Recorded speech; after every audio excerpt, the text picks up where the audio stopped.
Sitharaman serial December 13 நாளைக்கான எபிசோடில் என்ன நடக்கலாம் அப்படிங்கிறத ரிவ்யூவாக பார்க்கலாங்க. மகா அர்ச்சனாவை சமாதானப்படுத்தி, வாங்கக்கா, சீதா பேரில் இருக்கிற 25% ஷேரை உங்கள் பேரில் மாற்றியே ஆகணும், நான் மாற்றி காட்டுறேன், நான் என்ன சொல்கிறேனோ அதுதான் இந்த வீட்டில் நடக்கணும் அப்படின்னு மகா ரொம்ப பிடிவாதமாக கூட்டிகிட்டு வராங்க. ராம்கிட்ட இன்னொரு டாக்குமெண்ட்டை எடுத்து கொடுக்குறாங்க. ராம் என்னடானா தூக்கி போட்டுடுறாங்க. டே ராம், நான் என்ன நினைக்கிறேனோ அதுதான் இங்கே நடக்கணும், அர்ச்சனாக்கா பேரில் சீதா பேரில் இருக்கிற 25% மாறியே ஆகணும் அப்படின்னு சொல்லவும் முடியாதுங்கிறாங்க ராம்.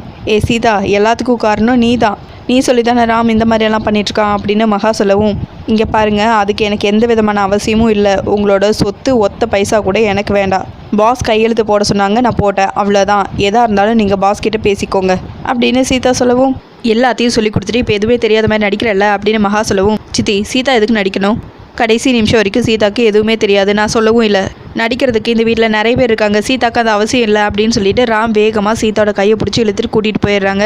சேது அப்படியே இதெல்லாம் பார்த்துட்டு நின்றுட்டுருக்காங்க. உடனே, சேதுபதி சார், ராம் இந்த மாதிரியெல்லாம் பண்ணுறான்னா அதுக்கு ஏதோ ஒரு காரணம் இருக்கும், அதை எதுவும் மாற்ற முயற்சி பண்ணாதீங்க, வா மீரா போலா அப்படின்னு சத்யன் மீராவை கூட்டிகிட்டு அங்கேருந்து கிளம்பிடுறாங்க. அடுத்ததாக சீதாராம் 2 பேரும் அவங்க ரூமில் உட்காந்துட்ருக்காங்க. பாஸ், நீங்கள் பெரிய தப்பு பண்ணிட்டீங்க பாஸ், இந்த பிரச்சனை சாதாரணமாக முடிய போகிறதில்ல, நீங்கள் தேவையில்லாமல் பெருசு பண்ணிட்டீங்க, தப்பு பாஸ், ரொம்ப பெரிய தப்புன்னு சீதா சொல்லிட்டு இருக்க. எது சீதா தப்பு? என் பேரில் இருக்கிற ஷேரை என் மனைவி பேரில் மாற்றினது தப்பா? எனக்கு புரியலங்கிறாங்க ராம். மகாலட்சுமி சொல்லியும் நீங்கள் கேட்காதது தப்பு தான் பாஸ், பயமாக இருக்குது, என்ன நடக்கும்னு நினச்சாலே எனக்கு ரொம்ப படப்படன்னு இருக்குது பாஸ், ஏன் பாஸ் இந்த மாதிரி பண்ணீங்க அப்படின்னு சீதா கேட்டுட்ருக்கவும் கரெக்டாக துறை வந்துடுறாங்க. சீதா, நீ எதுக்கு பயப்படுற, எது நடந்தாலும் சமாளிச்சுக்கலாம், ராம் இருக்கான்ல. ராம், நீ ரொம்ப சரியாக பண்ணிட்ட, வாழ்த்துக்கள் ராம் அப்படின்னு துரை சொல்லிட்டு இருக்க. என்ன அங்கிள் நீங்களும் இப்படி இருக்கீங்க, மகாலட்சுமி பற்றி உங்களுக்கு தெரியாதா அப்படின்னு சீதா சொல்லிட்டு இருக்க. சீதா, நான் கேரளா போனப்போ என்னெல்லாம் நடந்துச்சுங்கிறத மீரா சொல்லிட்டாங்க, உன்னை எப்படியெல்லாம் குடும்பப்படுத்தினாங்கிறத கம்ப்ளீட்டாக சொல்லிட்டாங்க, எதுக்கு சீதா பயப்படுற, எதுக்காக அடங்கி போகிற, அந்த வாண்டு பசங்கள்கிட்ட நீ எதுக்காக அமைதியாக இருக்க, உன்னை அவ்வளோ டார்ச்சர் பண்ணியிருக்காங்க, எல்லாத்தையும் பொறுத்துக்கிட்டு அழுதுட்டு இருந்திருக்க, என்ன ஆச்சு உனக்குங்கிறாங்க ராம். சேது அங்கிள் குணமாகணும்ல, நான் இங்கே நடக்கிற எல்லா விஷயத்தையும் சொன்னால் நீங்கள் உடனே ட்ரீட்மெண்ட் முடியாமல் இங்கே கிளம்பி வந்துடுவீங்க, அதனால தான் நான் பொறுத்துக்கிட்டேன், நல்லது நடக்கணும்னு தான் நான் பொறுமையாக இருந்தேங்கிறாங்க சீதா. நீ குனிய குனிய கொட்டிகிட்டே இருப்பாங்க, தலையில் ரத்தம் வர அளவுக்கு கொட்டுவாங்கங்கிறாங்க துரை. நல்லது நடக்கணும்னா யாராவது ஒருத்தர் வழியை தாங்கித்தானே ஆகணும்னு சீதா சொல்ல, நீ எதுக்காக வழியை தாங்கணும், என்னோட சீதா கம்பீரமாக இருக்கணும், இந்த குடும்பத்துக்குள்ளே வரும்போது நீ உள்ளே எப்படி வந்தங்கிற ஞாபகம் இருக்குல்ல, இந்த குடும்பத்தில் இருக்கிற மொத்த பேரும் நானும் சேர்ந்து உன்னை வாசலில் வச்சு அசிங்கப்படுத்துகிறப்போ தைரியமாக உள்ளே வந்தல, அந்த தைரியம் இருக்கணும், நீ பழைய சீதாவாக இருக்கணுங்கிறாங்க ராம். பாஸ், எனக்கும் தெரியும் பாஸ், தப்பு பண்ணுறாங்கன்னு தெரியும், ஆனால் எல்லாம் தெரிஞ்சிருந்தும் நான் பொறுமையாக இருந்தேன், எதுக்காகனா உங்களையும் சேதவங்களையும் நினச்சி தான் அமைதியாக பொறுமையாக இருந்தேன், நான் ஒன்றும் சும்மாலாம் இல்லை, அழுது என்னோடய கஷ்டத்தையெல்லாம் போக்கிக்கிட்டேன் அப்படின்னு சீதா சொல்லவும், ராம், பார்த்தல எப்படியெல்லாம் பண்ணுறாங்கன்னு, நீயும் ட்ரைனிங் போயிட்டா எப்படியெல்லாம் குடும்பப்படுத்துவாங்கன்னு கொஞ்சம் நினச்சி பாரு ராமா அப்படின்னு துரை சொல்லவும், சீதா, நீ எனக்கு ஒரு சத்தியம் பண்ணி கொடுக்கணும், செய்வியா அப்படின்னு கேட்கவும், சத்தியமா எதுக்கு பாஸ் அப்படின்னு சீதா கேட்கவும், நான் ட்ரைனிங் போகணுன்னா நீ முதல்ல சத்தியம் பண்ணும், அதுக்கு முன்னாடி நான் ட்ரைனிங் போகணுமா வேணாமாங்கிறது நீ தான் முடிவு பண்ணுங்கிறாங்க ராம். பாஸ், ஐபிஎஸ் ஆஃபீஸ் ஆகிறது உங்களோட கனவு, அதுக்காக தான் இவ்வளோ கஷ்டப்பட்டேன், இப்போ இப்படி சொல்கிறீங்களே பாஸ், நீங்கள் ட்ரைனிங் போய் தான் ஆகணுங்கிறாங்க சீதா.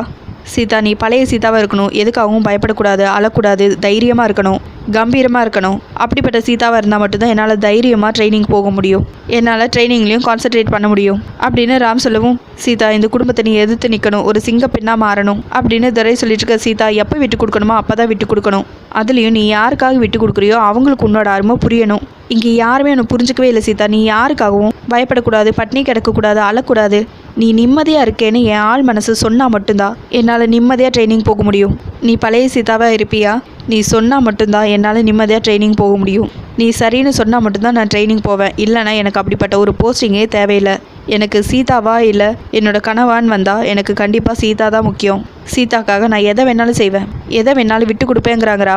பாஸ், நீங்கள் என்னோடய உயிர் பாஸ், நீங்கள் நினச்சதை சாதிச்சாதான் நான் நிம்மதியாக இருப்பேன், நீங்கள் காக்கி சட்டையை போட்டுக்கிட்டு கம்பீரமாக என் முன்னாடி வந்து நிற்கிற அந்த நிமிஷத்துக்காக தான் என் உயிரை நான் கையில் பிடிச்சிக்கிட்டு இருக்கேன் பாஸ், நீங்கள் என்னை பற்றி கவலைப்படாதீங்க பாஸ், எத்தனை பேர் எதிர்த்தாலும் சீதாவை எதுவுமே பண்ண முடியாது, சீதாவை அசைக்கவே முடியாது பாஸ், நான் எதிர்த்து நிற்பேன் பாஸ், பாஸ் உங்கள் கையை கொடுங்க அப்படின்னு ராமோட கையை வாங்கி, சத்தியமாக நான் அன்புக்கு மட்டும்தான் அடிபணிஞ்சு போவேன், அடக்குமுறைக்கு கண்டிப்பாக அடிபணிஞ்சு போக மாட்டேன்,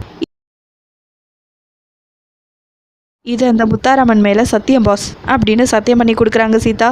இது எல்லாத்தையும் கேட்டு துரை ஃபீல் பண்ணி அழுதுகிட்டு, இது போதும் சீதா அப்படின்னு ரொம்ப நிம்மதியாக சந்தோஷமாக அங்கேருந்து கிளம்பிடுறாங்க. இது போதும் சீதா, உன்னோட போல்ட்னஸ் தான் என்னோட தைரியம் அப்படின்னு ராம் சீதாவை பார்த்து சொல்லிட்டு 2 பேரும் மாற்றி மாற்றி சிரிச்சுக்கிட்டு இருக்காங்க. அடுத்ததா கல்பனா சிகரெட் குடிச்சிட்டு இருக்காங்க. அந்த டைமில் அர்ச்சனா, சுபாஷ் அவங்க 3 பொண்ணுங்க எல்லாரும் வராங்க. நீங்கள் சொன்னது கரெக்டு தான் அர்ச்சனாக்கா, எல்லாத்துக்கும் காரணம் அந்த சீதா தான், நான் நினச்ச மாதிரி மகாலட்சுமி கிடையாது அப்படின்னு கல்பனா சொல்லவும் அவங்க வராங்கன்னு தெரிஞ்சதும் அதுக்கு முன்னாடியே கல்பனா அந்த சிகரெட்டை தூக்கி கீழே போட்டுடுறாங்க. அர்ச்சனா அவங்க 3 பொண்ணுங்க எல்லாரும் மாற்றி மாற்றி சீதாவை குறை சொல்லிகிட்டே இருக்காங்க. எப்படியும் அந்த தையல்காரி ராமண்ணனையே மாற்றி ஷேரை அவ பேரில் மாற்றிக்கிட்டா அப்படின்னு சொல்லவும் அர்ச்சனாக்கா, இனிமேல் அந்த சீதா உங்கள் எதிரி இல்லை, என்னோட எதிரி. இனிமேல் நான் அவளை பார்த்துக்கிறேன். அவளை இந்த வீட்டில் இருந்து துரத்திட்டு தான் நான் இங்கேருந்து கிளம்புவேன். அவளை துரத்துறதுக்காக தான் நான் இங்கே வந்திருக்கேன். இனிமேல் நீங்கள் ரிலாக்ஸாக இருங்க, அவளை நான் பார்த்துக்கிறேன். நான் கூட அவள் போட்டிருக்கிற கண்ணாடியும் வாயில் போட்டிருக்கிற கிளிப்பையும் பார்த்து சாதாரணமாக எடை போட்டுட்டேன். ஆனால் அவள் சாதாரணமான ஆள் கிடையாது. நீங்கள் எதுக்கும் கவலைப்படாதீங்க. அந்த ஷேரை உங்கள் பேரில் மாற்றிட்டு அவளை இந்த வீட்டை விட்டு துரத்திட்டு தான் நான் இங்கேருந்து கிளம்புவேங்கிறாங்க கல்பனா. இது எல்லாத்தையும் கேட்டு சுபாஷ், அர்ச்சனா 2 பேரும் ரொம்பவே சந்தோஷப்பட்டுட்டு இருக்காங்க. அடுத்ததாக சீதா சமையல் கட்டில் நின்று சமைச்சிக்கிட்டு இருக்காங்க. அப்போது கல்பனா வராங்க. இங்கே வா அப்படின்னு கூப்பிடுறாங்க. சரின்னு சீதாவும் அவங்க கிட்ட போய் நிற்கிறாங்க. எதுக்காக என்னை பார்த்து சிரிச்சா அப்படின்னு சொல்லவும், நான் இங்கே உங்களை பார்த்து சிரித்தேன், நான் ஒரு காமெடி நினச்சேன், அதை நினச்சி சிரிச்சேங்கிறாங்க சீதா.